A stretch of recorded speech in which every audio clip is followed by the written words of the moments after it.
The Hart Trophy race right now is a four-man race. Of those four, who would you take right now? We could make a case for all four, but who's your front runner?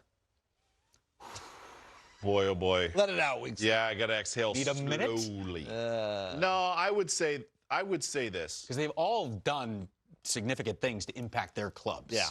Just different ways. When I look at what happened in Chicago last night on two fronts, number one, the great Chris Chelios having his number retired, his sweater retired, his jersey retired there, and congrats, Shelly, to you and the family. Absolutely. Number two, another great American-born player in Patrick Kane, who went and put on a show back there. And I just had a chance to do their game on Saturday in Detroit the day before. Shout out Cindy Crawford, too. Absolutely. And Cindy, what? Somebody better sign Cindy Crawford down the stretch. Yeah. Sharpshooter. And was shooting it hard. In it the was good form, too. Yeah. Great form, great follow through. Cindy, hey, rip it and rip it. Supermodel, but you're a Chicago girl, unbelievable. Yeah. Hats off to the great Cindy Crawford. All that to say, because goal scoring's a premium, and Austin Matthews, I just mentioned three great Americans. Yeah, you did. And when Austin Matthews is the fastest American in league history ever in NHL history to score 50, I'm sorry, I got to put him up at the front of the line right now. And it's a dead heat. It might be by a nostril whisker, a fresh, clean one, but might be by a nostril whisker. But I got him in the lead right now just based on what he's doing. When you think of all those great American players that have played that haven't done that, that's pretty incredible. Well, look at that. Look at the gap he has between him and the next closest guy when it comes to goals, 39. He's opened up a little bit of the gap. And that was an interesting turn of phrase by Weeksy. So, you know.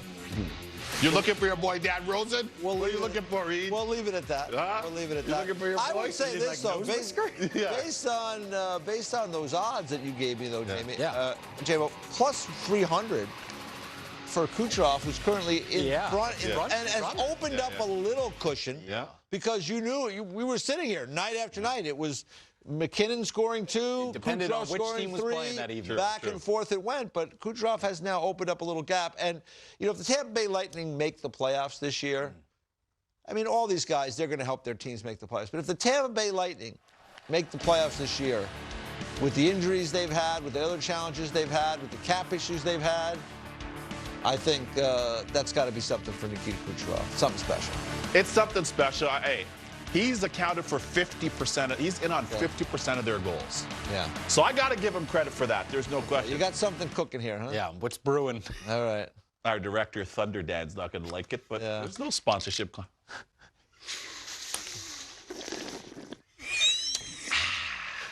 There's a lot of tea. Slurp. There's a lot of tea right now, boys. This could go a lot of different ways. That's true. You know, it's a fresh brew. Even though for TV purposes, it's coffee. But all that to say, we could slice this anyway. Because you know what? The fact that we're not talking about Connor McDavid. That's what I was going to say. You know what? Yeah. You see the way he's biting that mouth guard and looking at it? Yeah. At the end of the day, Connor McDavid is going to have a big say in this, too. No question. And now he's healthy again. Yeah. I love his quote today, too. I'll tell you something, though, because he's not scoring, but he told us he's got a new approach. Goal scoring. Why? Yeah, yes, he's not no goals last 9 games, but here's why. Show it to them. Show it to them. I've decided I'm just gonna see how many assists I can get. So that's the focus. I'm not gonna shoot the puck anymore, and not gonna score any more goals. So no, I mean to be obviously, of course, I want to score, want to produce. You know, I want to help this team any way I can, and scoring goals is part of that. Love it. So good. Tongue in cheek. So good right there. Yeah. Hey, I'm just a little dry humor. Yeah. But here's something about him, though. We got to say, we're all there at All-Star Weekend a few weeks ago in Toronto. Never count him out. Never count him out. And he's actually, he's smiling more.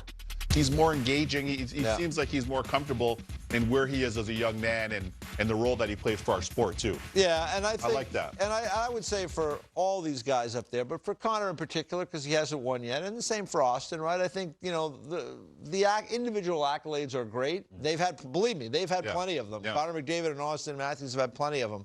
They would love to get a little taste of what Nikita Kucherov has had in his career with the 2 cups and Nate McKinnon with 1 Stanley Cup. And I think you see that maturation with great players. I've seen it throughout my career, going back to the Gretzkys and right on through. They have to learn how to win over time and learn some of the things that they need to do to help their team move forward.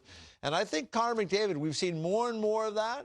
I'll be curious to see how things go, what kind of help maybe Kenny Holland gives him if he gives him another piece or two at the trade deadline. But Connor McDavid, I love the way, listen, what's not to love about the way he plays, but I just love the way his complete game is rounding out over these last several years, and it continues to get better.